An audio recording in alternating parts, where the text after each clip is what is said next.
প্রায় এক মাস যাবত এই নির্বাচন কর্মকাণ্ডের যাবতীয় পরিকল্পনা আপনারা দেখছেন। আমি আপনাদেরকে শুরুতেই বলেছিলাম যে আমি শেষ পর্যন্ত খেলব। আমি কিন্তু প্রথম দিনেই এই ঘোষণা দিয়েছিলাম। গতকালকেও আমি বলেছি, আজকে সকালেও আমি বলেছি যে আমি শেষ পর্যন্ত দেখব।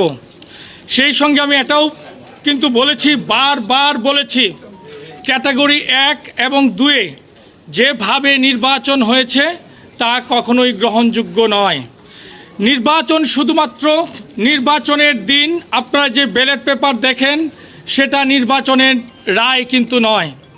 ক্যাটাগরি 3-এ যদি আপনি দেখেন, ক্যাটাগরি 3-এ সাবেক 15 জন ক্রিকেটার থাকেন, 5 জন এনএসসির ভোটাররা থাকেন, বিশ্ববিদ্যালয়ের 9 জন থাকেন, শিক্ষা বোর্ডের 8 জন থাকেন, বাকিরা বিভিন্ন সার্ভিসের সংস্থার, সব মিলিয়ে 45 জন।